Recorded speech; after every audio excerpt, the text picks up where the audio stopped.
G'day chaps, 'tis I, Clownpuncher139. One thing I like to think I'm able to dangle over my bat buddies is the fact that I'm a semi-successful speedrunner. I mean, based entirely on a technicality, I have a world record in an Arkham City speedrun. I know, hold your applause, please. So, since I can play these games slightly faster than the average player, I thought it would be fun if I passed that knowledge on to the rest of you to make your experiences with these games a little bit easier. Which is why I'm breaking down 15 super easy speedrunning tricks that any of you can try at home. All these tricks are going to be super basic tech that even the most brain dead of players can pull off. No glitches, no frame perfect inputs, nothing like that. Just some really basic stuff that'll help you start beating these games a little bit faster than average. At least if you're doing a glitchless run, of course. Let's go! Number 15. Spam B. The simplest fact that you're going to have to accept if you want to get into Arkham speedrunning is that you are going to obtain carpal tunnel syndrome at some point in the future. Because the first thing you have to do, no matter what category you run, is skipping cutscenes and dialogue. And the only way you can do that is by spamming B, or your equivalent on your desired platform. You will be spamming this button a lot in these runs, because there's a lot of dialogue and a lot of cutscenes. However, it should be noted that there is a bit of strategy behind this, so that you aren't just mindlessly spamming for the entire game. Some cutscenes are just simply unskippable, so spamming the button does absolutely nothing but ruin your thumb, so don't bother. Some cutscenes are only skippable after a certain amount of time, so you've got to wait for a memorable line of dialogue in them to start spamming so you aren't doing it for the full time. And also, just be careful when you're trying to skip earpiece dialogue. Very often, I'll be mindlessly spamming to get through it as fast as possible, but then, once I finally do, I'll just end up using a cape stun as soon as Batman regains control, losing me time. Try and listen for the subtle hints you get in the fractions of dialogue you can hear while skipping to know when the conversation is about to end, then slow down your spam towards that point. In a similar vein, know which cutscenes are based on gameplay and be ready to adapt to them. A good number of cutscenes aren't skipped with spamming B and instead require your input. For instance, starting the car after Joker's little scare in City of Fear. Just hold the accelerator as Batman gets in the car so you can start moving right away and just ignore the rest of Joker's dialogue.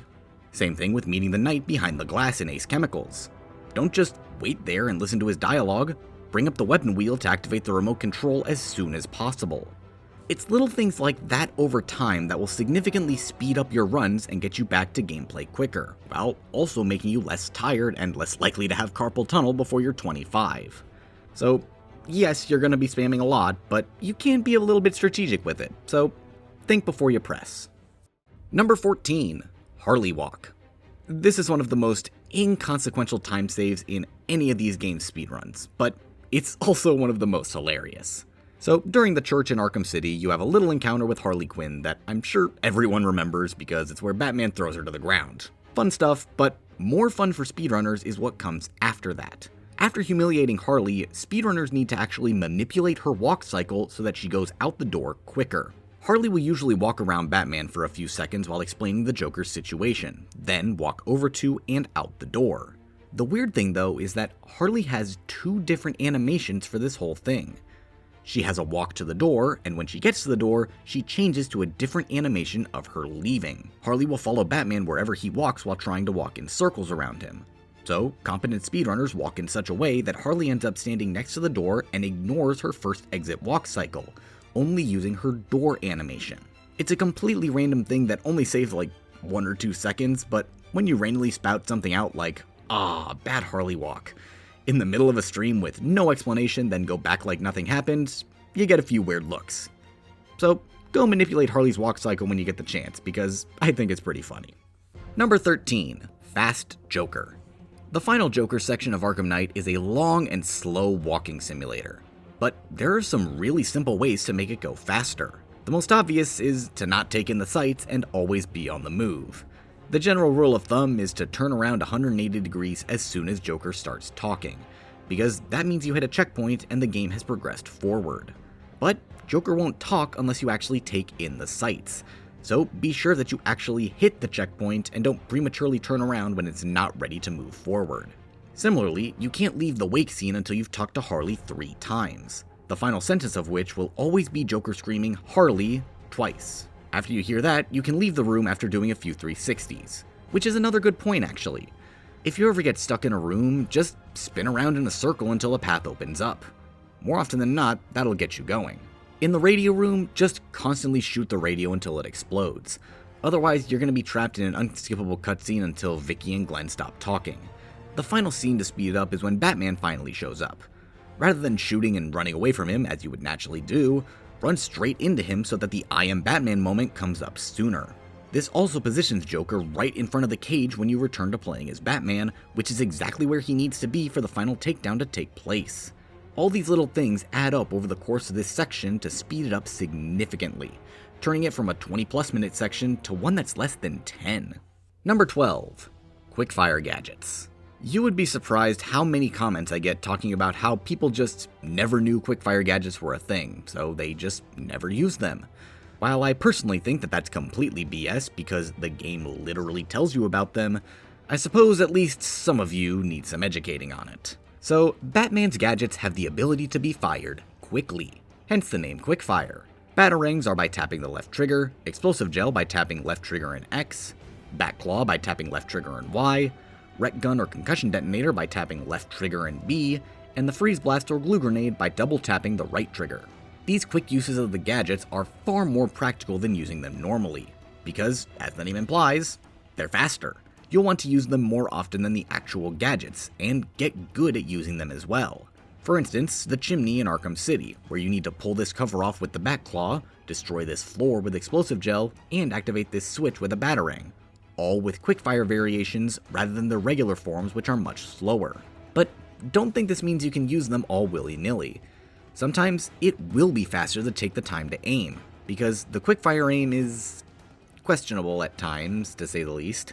So know when to pick your battles when using them, but err on the side of using quickfire, because chances are it will be faster. This applies in combat as well. You'll want to make heavy use of all your quickfire gadgets at some point or another. Except Explosive Gel, that one's really just for Grundy.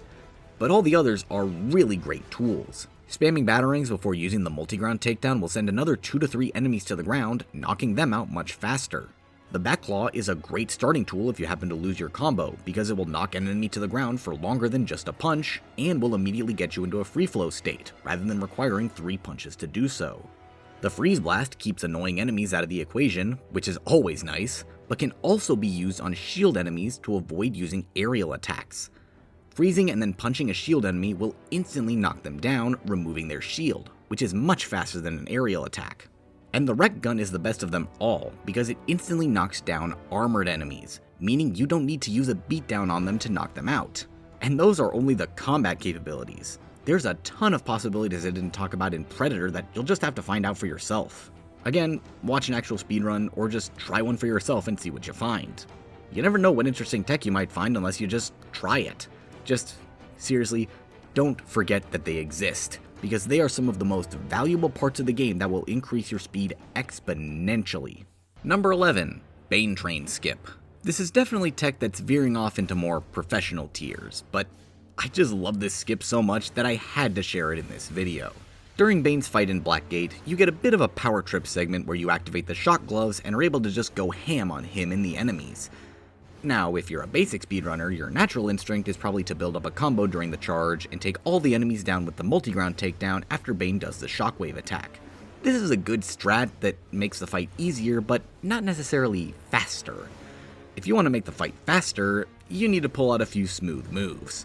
As Bane is charging, start attacking the enemies to build up a combo. Once you have a special combo move ready, wait for Bane to approach you, then use the special combo takedown.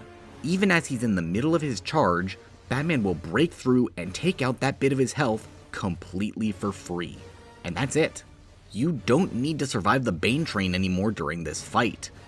And the best part is that it skips so much unnecessary dodging time that a regular fight would be going through. You have to go through 3 phases of the Bane train normally, as well as that ridiculous shockwave he gets in this fight. But with this cheese, you can skip ever having to deal with them. It's especially useful on I Am the Knight because of how quickly your combo is built up on that mode. Seriously, just give this strategy a try if you struggle with this fight. Not only does it make it a whole lot easier, but It honestly makes it more fun than the base version. Number 10. Hammer Cheese. Of all the tech in this video, this is the one I wouldn't doubt is common knowledge. But I digress. Mr. Hammer and Sickle are two decent roadblocks for first-time casual players. They're these big, hulking masses that aren't stunned by any attacks and you just need to whittle down through sheer force. Unless you do this really simple cheese, of course. Just use one of your upgrade points to buy the Bat Swarm, start attacking, and spam. It's really as simple as just spamming your attacks, and whenever you're about to get attacked, activate the Bat Swarm and you will never get hit. The swarm stuns all the enemies surrounding the Abramovich brother and the brother himself, preventing him from ever attacking you.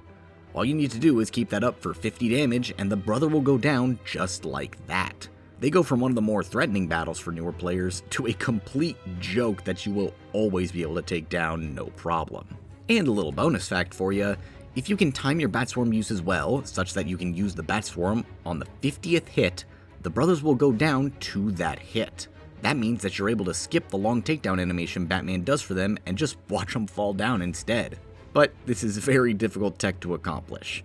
So much so that I've only ever done it on accident. I can pretty much never get it in actual speedruns, but if you can, it's a nice little time save. Number 9. Encounter Skips. This is going to be a lot more general of an entry than specific tricks, but it's something everyone trying to get into these speedruns should absolutely know. A very large amount of encounters in these games can be completely skipped.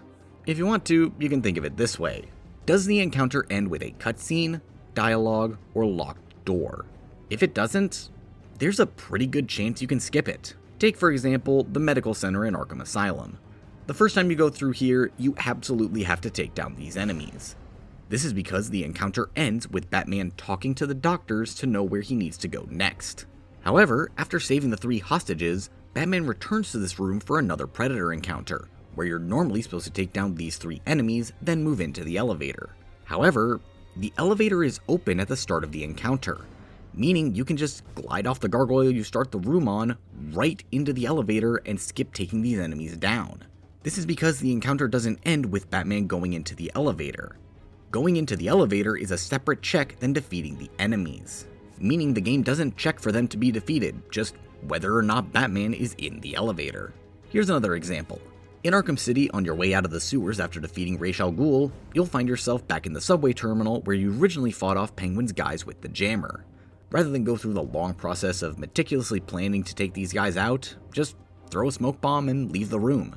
All you need to do is pull this guy off the ledge with a back claw as soon as you enter the room, grapple up and wait a second to see where they all run, then throw a smoke bomb into this room, glide in and hit this straggler with a batarang to make sure he doesn't shoot you.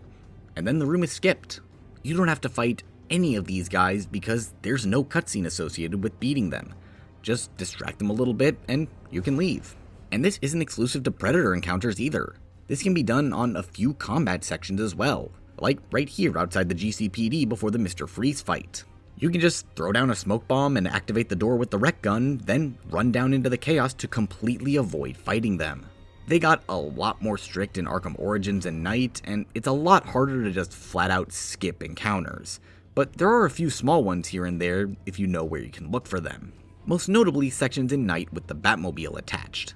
You can just hop in and annihilate everyone in an instant if the Batmobile is present. And those are just the ones I covered. There's a lot more sections, especially in City and Asylum, that are just completely optional, like scanning Gordon's pipe, fighting Tiny, going through this conveyor belt, and so much more. Just watch a glitchless speedrun and see how much you don't see compared to your regular playthrough. It's a surprising amount. Number 8. Helicopters. The helicopters during Protocol 10 in Arkham City are some of the most random parts of the game that you need a lot of luck in order to get done quickly. Or are they? See, most players probably assume that the helicopter with the master control sequence was completely random, but that it would usually be over in Park Row or the Bowery, since that's where they would always end up when they were scanning them. However, that's just untrue. It only seems like it's random to the average viewer because it is technically a different helicopter every time you play. But this is only because it isn't based on which helicopter, but rather which number. The master control program will always be in the 6th helicopter you scan during Protocol 10. This means that it doesn't matter which choppers you scan. As long as you don't go too far out of your way and waste a bunch of time trying to scan one, you will always get it in a short amount of time. So the strategy is pretty simple. Scan whatever helicopters are closest as you make a beeline to the Bowery. There's generally more helicopters in close proximity in that area of the map anyway, making it easier to scan more in a short time frame. After scanning 5, just automatically grapple onto the next copter you're about to scan and scan it while hanging. Spam X as you're waiting to immediately start downloading the master controls, then head straight to the processing center. It's a very simple fact about the game that makes a seemingly random section make complete sense. Number 7. Crane Skip. The beginning of Arkham Knight is just incredibly slow, with so many unskippable cutscenes and dialogue moments that just make it an unbearable speedrunning experience. However, there is one skip you can do during Ace Chemicals that almost makes the entire thing worth it. At some point during your exploration, you're gonna need to use this crane to jump the Batmobile over this gap. This crane is incredibly slow and precise to maneuver that nobody likes using it more than once. So, the solution was to just not. Instead, we do the only logical thing and perform an angled jump off this ramp straight into the wall from this higher point to completely skip using the crane again.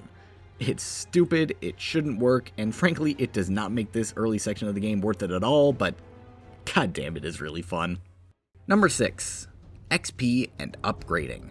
Upgrades are some of the most important tools you will need to master in order to succeed at these games, and the only way to get them is with experience points. So, the first thing you need to do is understand the collectibles route. Each run has a few small side objectives they can achieve in order to gain some really easy EXP early on. This could be some Riddler trophies hanging out in the open that you can get while waiting for something else to activate, some destructibles that you can easily destroy, or even a super quick combat encounter. Whatever it is, just do it to get a bit of free experience for upgrades. These upgrades will be your lifeblood for the rest of the game, and you want to get them as early as possible so that you don't have to worry about struggling in the early game.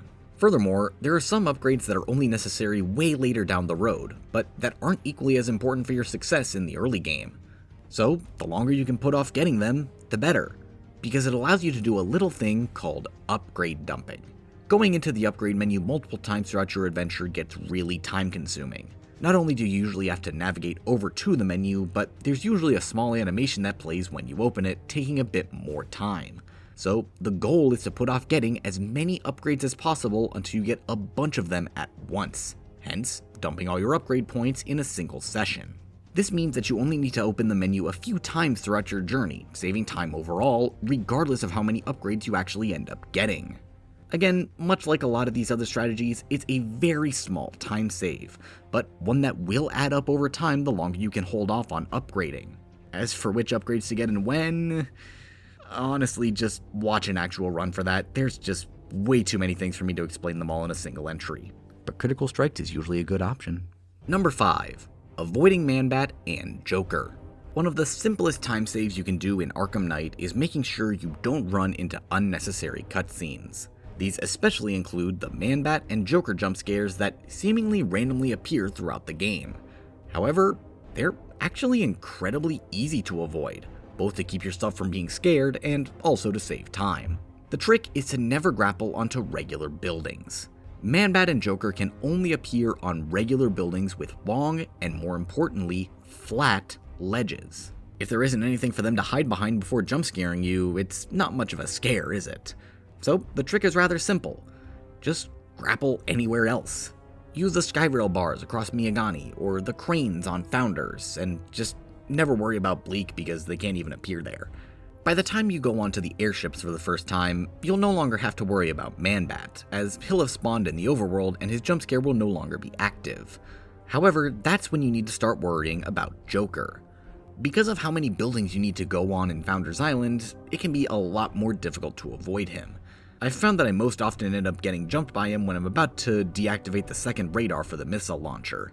So just try to grapple to something higher and glide down instead of going straight up. I'm not entirely sure when he actually despawns, or if he even does for that matter, because I've gotten him as late as City of Fear.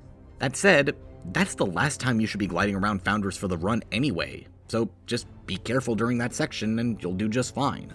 These are, again, very small skips, but they're also just funny to show off. Especially when people in chat are always preparing for Man-Bat, getting ready for his scare, and then you just say that you're never gonna see him. And then you just don't. It's fun, so give it a try. Number 4. Concussion Detonator. I've made it pretty clear on this channel that the Concussion Detonator is useless. With an asterisk. Because there are 2 very niche uses that this gadget has, and that includes being used in speedrunning.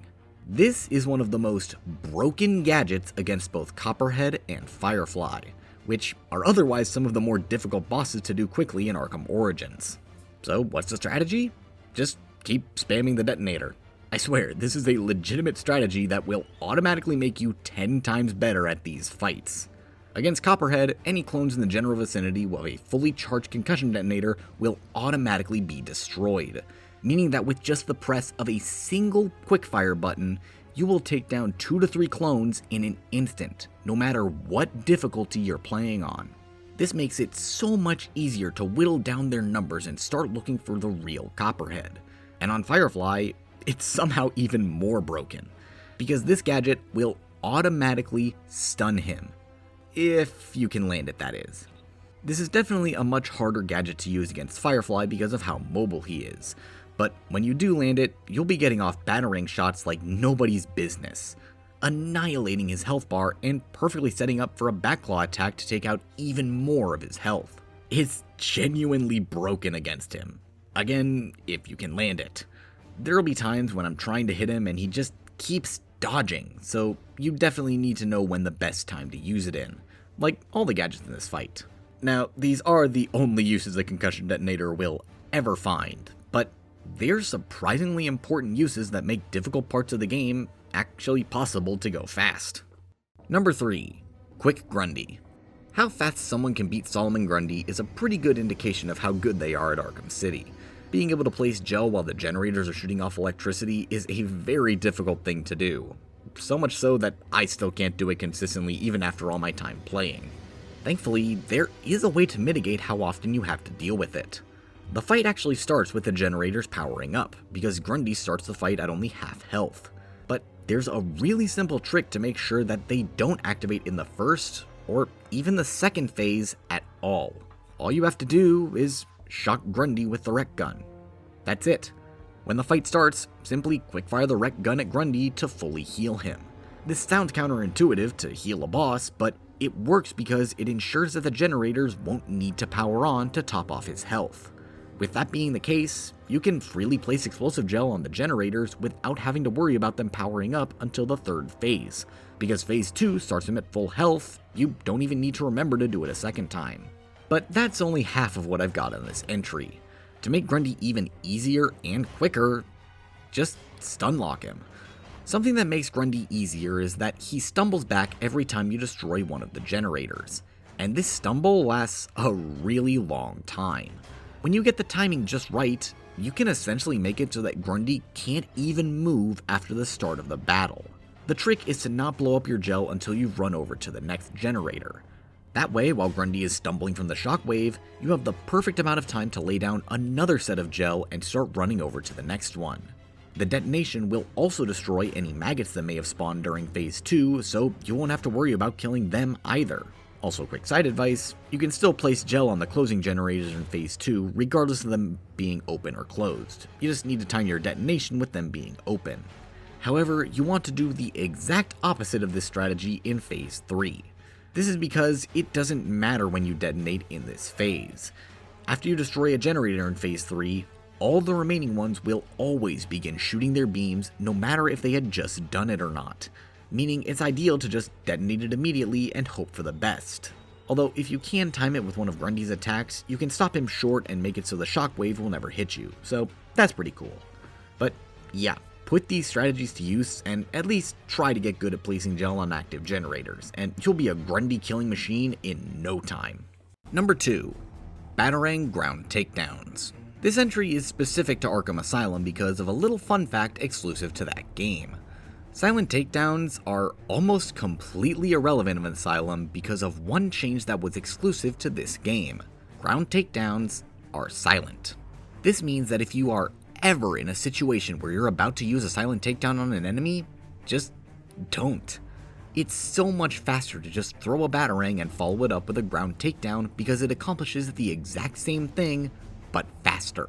There are rare times that silent takedowns are better, namely when enemies are close together, because in those situations the batarangs will alert them. However, if they're not in sight of one another, using a batarang ground takedown will always be a better option than a silent takedown. This is why in speedruns of Arkham Asylum, the first upgrade always bought is the twin and triple batarang, since it can be used to knock down multiple enemies at once and set all of them up for easy ground takedowns that the rest of the room won't even hear. And because there are rarely more than 5 enemies in any of Asylum's Predator encounters, you'll be able to take all these guys down with almost no issue, even on hard difficulty. But remember, this is only true in Asylum. All the other games have loud ground takedowns. That's not to say they aren't good options though. Ground takedowns are still incredibly fast and reliable options to take enemies out in later games, and you should absolutely use them if you don't think you'll get caught. But at the same time, you also now have the knockout smash, so silent takedowns are now just as useful, if not more so, since you don't need to rely on the batarang taking them down to the ground as well. But in Asylum, just go for these. Silent takedown is practically useless. Number 1. Cloudburst Cheese. I saw a lot of people on my easiest and hardest boss fights list talking about how the Cloudburst was one of the hardest fights in the series and that I was crazy for not including it.